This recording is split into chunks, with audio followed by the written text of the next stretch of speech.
David Knight here with Dr. Jerome Corsi. If you've been following his articles on InfoWars about what's happening with Fannie Mae and Freddie Mac, you realize that the Obama administration has been seizing all of the assets from private investors and others to fund ObamaCare. This is something they couldn't get through, just as we saw with the Paris Climate Agreement. When Obama couldn't get that through the Senate, the constitutional process is to have that ratified. He just said, well, I'm going to self-ratify it. Well, he did something similar with funding of the Obamacare subsidies. Basically, he had a crisis of how he was going to pay for it. So he just decided that he was going to take the money from private investors. So we're going to talk to you about several things here. We're going to lay this out in a little bit different way than Dr. Corsi has done in the past. You want to be able to talk about this at length. So we're first going to tell you what this is going to mean for you as an individual, for private investors who maybe are holding some of this money, or people who have it as part of the pension fund that they may not even know that they're invested into Fannie Mae or Freddie Mac. We're also going to talk to you about what this means for homeowners. Then we're going to break out what this means for the rule of law, and then we're going to look at the chronology of this, because this all began with the mortgage crisis. They took over Fannie and Freddie as part of the mortgage crisis. Then Obama took over Fannie and Freddie because he had an Obamacare crisis that he wanted to fund. But it really is now the solution to Trump's Obamacare crisis. How does he stop Obamacare? Well, the solution is the same way that he did with the Paris Climate Agreement, to shut down the extra legal, the unconstitutional, illegal actions of Obama and just pull out of this thing. We'll tell you how that's going to work. So joining us now is Dr. Jerome Corsi. Thank you, Dr. Corsi. David, great pleasure to be with you again. Thank you. Laid out for us what this really means for people, private investors, people who may have invested in this in their IRAs. I know my father had invested in Fannie and Freddie as a private investor. A lot of people maybe are into this because of their pension funds. So what does this mean for private investors when they have no security in the rule of law? Well, I mean, first of all, the whole idea of Fannie and Freddie is that they're fundamental to our mortgage development and finance in the United States. Fannie and Freddie buy a lot of the mortgages that are made and package them into secondary issues for investors in Wall Street. And without Fannie and Freddie, we might not have the 30-year fixed rate mortgage, which is the key mortgage that most people use to buy their first home. And that's fundamental to being able to be a homeowner, is to be able to buy your first home and have it be financed. Now, Fannie and Freddie are both a kind of a hybrid organization. They have a government guarantee on the default of the mortgages that are bought by Fannie and Freddie, but also there are private shareholders who buy stock. And as you point out, many people through their IRAs or their pension funds may own Fannie and Freddie stock and not really be aware that that's in their portfolio. Because they always viewed it as a very safe investment because it was guaranteed by the government. It was one of these things that was put in there like FDIC insurance to say, well, up to a certain point, the government's going to guarantee your deposits. It was set up there to create a confidence for the mortgage. So a lot of people who are not speculators, they're individuals, they're not big investors. They just want this because it's going to preserve their capital. And there's two things that happened. And first of all, when the federal government came in 2008 and took over Fannie and Freddie in a bailout, the federal government did this and snatched control. They Treasury got warrants that they could own up to 79.9% of the Fannie and Freddie. And so that really diluted the ownership of the private shareholders to, very little compared to what it had been before. Well, before we get into that, let's talk a little bit about this, because earlier in the broadcast, I talked about the moves by the Federal Reserve. The fact that they're raising interest rates, the fact they say they're going to shrink their balance sheet. In other words, there's a lot of things that were put in there to prop up the economy in the wake of the mortgage crisis by the Federal Reserve. They're now $4.5 trillion in with their balance sheets, but they're also raising rates constantly. So they're doing all these things in spite of the fact we don't have inflation. They're pulling out the props that have been under the economy. They're concerned that Trump's big trump card here really has been the economy. They want to put things in place that are going to pull that out. And of course, when they do things like that, raising interest rates, that's going to affect everybody's ability to sell their houses, the value of their houses, and so forth. That's the key thing. But before we get in the chronology of this and go back to the mortgage crisis, let's talk about what this means for the rule of law. Because first we had Obamacare coming in, and they said, you have no constitutional authority to force us to buy insurance from an outside source. I said, all right, that's fine. We'll call it a tax, because you're going to be paying a tax to a private company,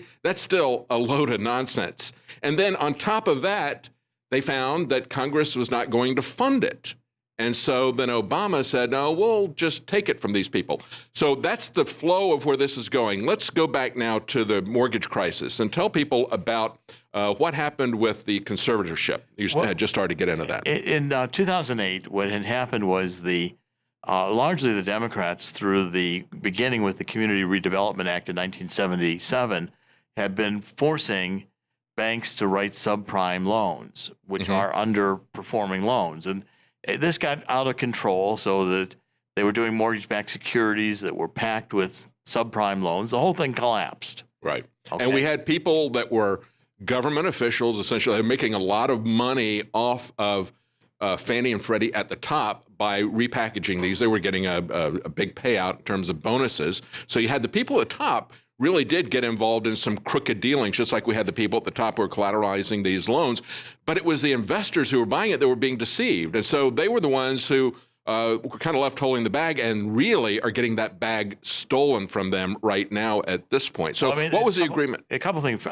First of all, Franklin Raines and Jamie Gorelick of The Wall. These are Democrats made millions at the peak of the subprime crisis. Now, when the conservatorship came in and took the stock, basically diluted by the Treasury taking 79.9% of the companies, shareholders felt aggrieved, and they didn't feel it was necessary for the bailout. They thought Fannie and Freddie could have survived without a bailout. And let's repeat that. They came in when they took over conservatorship, and they diluted the shares of the private investors. After these guys at the top had made millions of dollars in commissions, then the thing starts to fail along with all these other banks. They came and said, we're going to take conservatorship, and they diluted their stocks. That was the first hit that the investors took. And secondly, then they as Fannie and Freddie started to recover and really make money, and the federal government was Obama was facing the problem that the House had refused to fund the money in Obamacare that was needed to pay the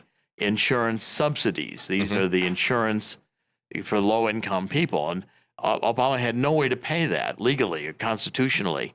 And let's back up there, because you point out in your article that a lot of people didn't realize, except for just a few Washington insiders, that Fannie and Freddie had returned to profitability. Yes. And they've now made $240 billion, you said in your article, since 2012. So they not only came back out of this, but they started to become very profitable. So now this is a pile of money that Obama can get to fund Obamacare. And Obama took the money on what they call the net worth sweep. They decided they were going to take all the earnings out of Freddie and Fannie, again, on a pretext, the idea of avoiding another bailout or to repay the federal government. Federal government took all this money, which the shareholders should legitimately have gotten. And that's gone on since, that started it's gone on since 2012 until now. So you've had really 5 years or 10 years almost of the entire theft of Fannie and Freddie, and the shareholders feel aggrieved in that entire period of time. So they diluted their shares, then they get 10% of the dividends, and then Obama says we're going to do it at 100%. And we're going to talk about why that happened. There was an Obamacare crisis. He couldn't get any money for this. And he was trying to take money from one section that they'd appropriate funds for in Obamacare to another section, which was going to subsidize insurance for people who needed subsidies. And understand, this is at the core of Obamacare. The only metric by which they can say that Obamacare is a success is by talking about the number of people who have been insured.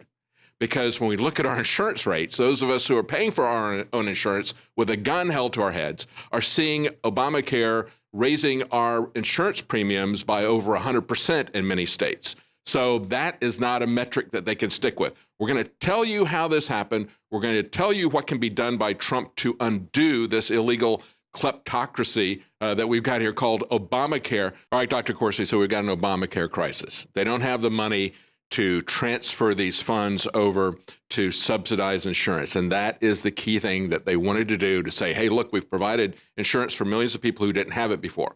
They don't want you to see how they're doing this. It's the ugly making of the sausage, as Bismarck talked about it.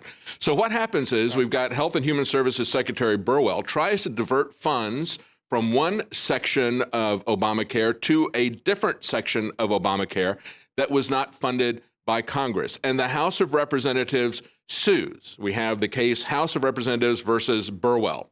Tell us what happened with that, the decision that came out May 12, 2016. Well, the federal district court ruled that it is not in the authority of the administration to act as the legislator in terms of granting of funds. And if the House had not awarded any funds to pay these premiums to the low-cost insurance, then it was inappropriate for the Obama administration to transfer money from one section of Obamacare to pay these premiums, which were critical to keeping Obamacare going, or to take the money from anywhere else in the budget. But what the Obama people realized was that Fannie and Freddie by 2012 had begun making a lot of money. They recovered. And so they said, well, we're going to have a net worth sweep. We're just going to take all the earnings out of Fannie and Freddie, and we're going to apply them to pay the Obamacare low-income premiums. And before we get to that theft, I want to read you a couple quotes from your article here. This is from the judge, U.S. District Court Judge Rosemary Collier, the case and her decision that came out May 12, 2016. She said, Congress is the only source for such an appropriation. No public money can be spent without one. And then she went on to say, paying out these Section 1402 reimbursements without an appropriation thus violates the Constitution.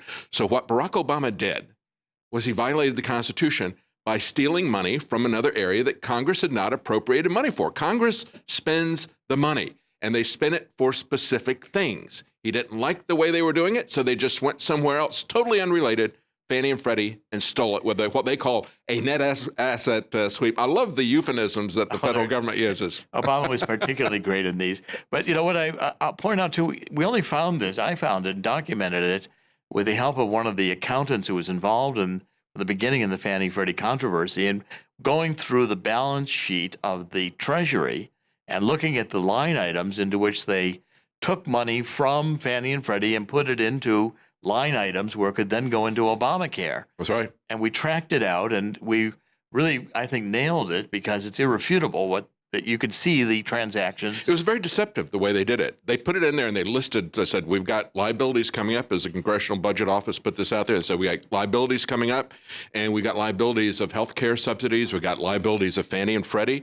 So they make it sound like Fannie and Freddie is still sucking money out of the government. And yet when you looked at the balance sheet, as we see here, right, it's actually a negative amount of money that they're giving to Fannie and Freddie.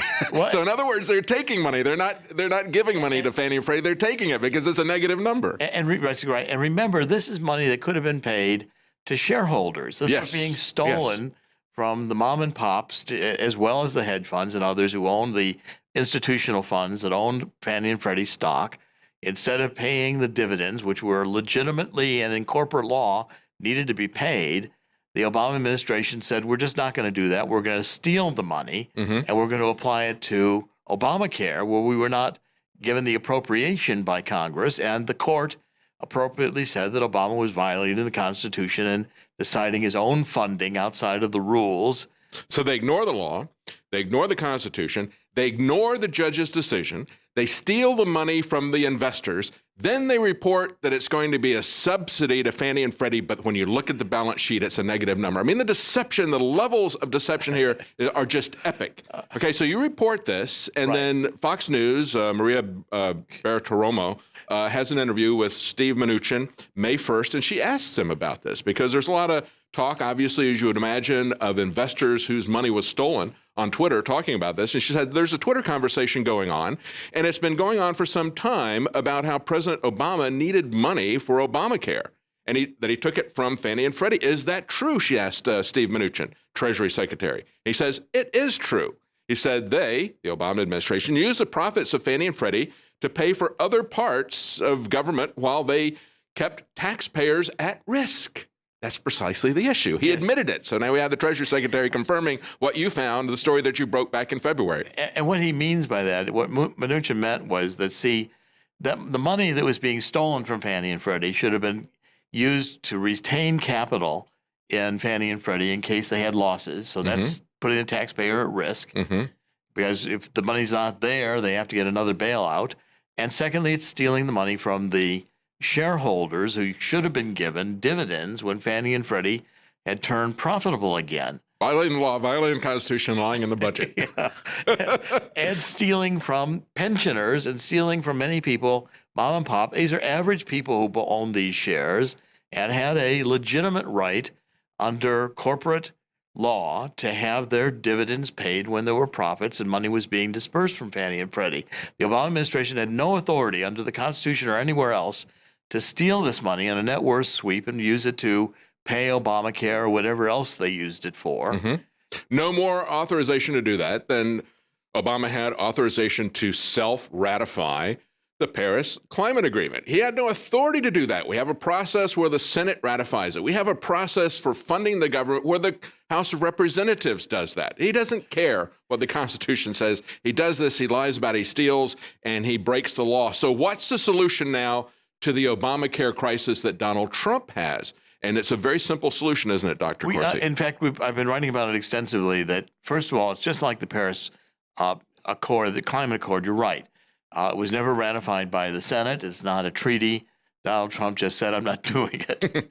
Right. Okay, well, Donald Trump has the authority here to say under the net worth sweep from Fannie and Freddie, I'm not doing it anymore.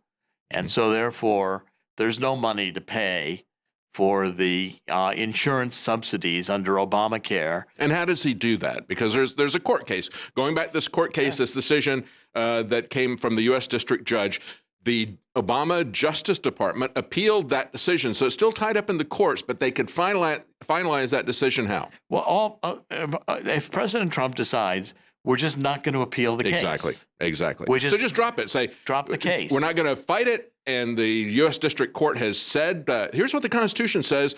The Congress allocates the money. They didn't allocate the money. You can't do this under the Constitution. We're just going to leave it there. We're not going to keep fighting the Constitution and this judge. And Mel Watt, in fact, who is the administrator under the Federal Housing Finance Authority, he's the one who regulates Fannie and Freddie. He told the Senate Banking Committee in May 11th, this testimony, that he was going to end the net worth sweep at the end of the second quarter, which is coming up at the end of June. And he was going to retain the money in order to recapitalize Fannie and Freddie.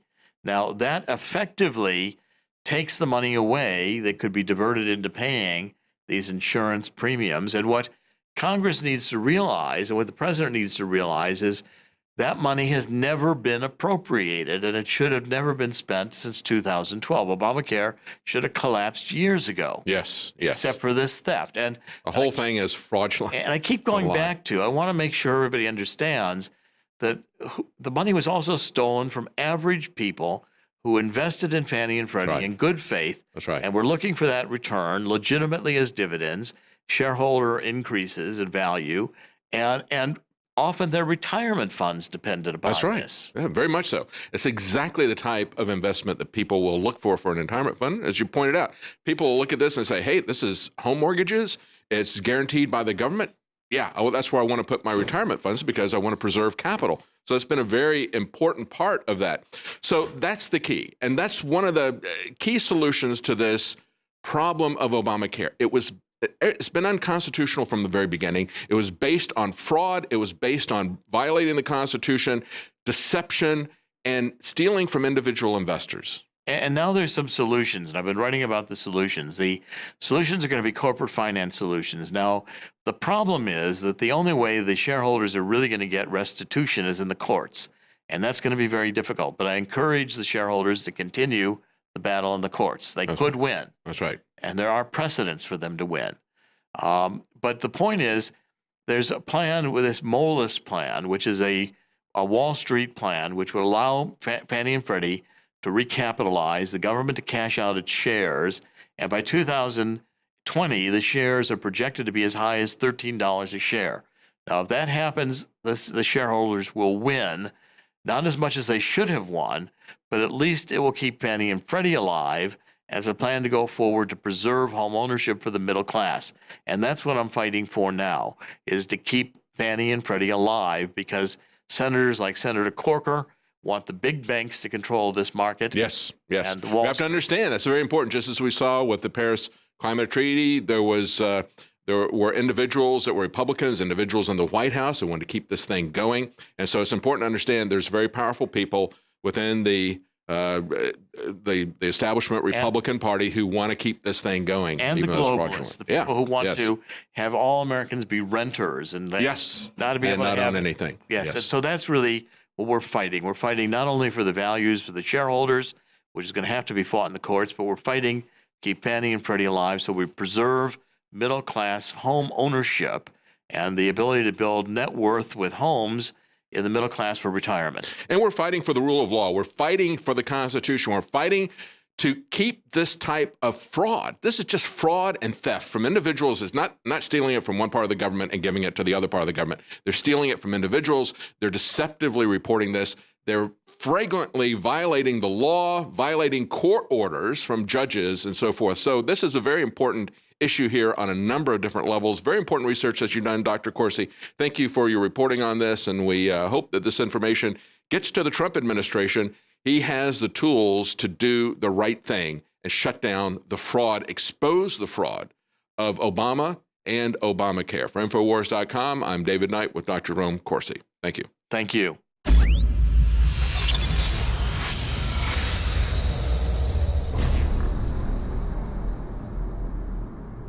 We've taken thousands of years of known research and put it together with our own 4 years of seeking and testing to find the very best systems that God gave us through Mother Nature to detoxify the body. That's why I'm introducing Z-Shield, toxic metal and chemical defense support. It's made in the USA. It's filled with known compounds from nature that are absolutely associated with detoxifying the body, and it supports the InfoWar. It is a classical 360 win. Our formula at InfoWarsLife.com is, quite frankly, simple. We go out and look at the recognized research, and we take it to the next level of quality, of purity, and of strength. Because this is what I personally use for myself and my family. We've gone through 5 or 6 different permutations in the last 4 years since we launched InfoWars Life to actually come up with this. This is the formula that I personally have been taking for over a year, and now we believe we have come as close to perfection when it comes to a detoxifier as you can possibly get. If you're not mitigating the pesticides, the heavy metals, the chemicals, if you're not trying to purify your water, if you're not trying to take products like Z-Shield that are full of known concentrated compounds that'll purify our cells and our bodies, you're crazy. You owe it to yourself, you owe it to your family, and you owe it to the future of this country and the world that patriots stay as healthy and as clean and as focused as you can be, because we need you, the remnant of America, to reignite those brush fires to the next level and to be healthy and as focused as you can be. Because if you're sick, if you're over there on the sidelines and not in the fight, you're basically giving in to the New World Order.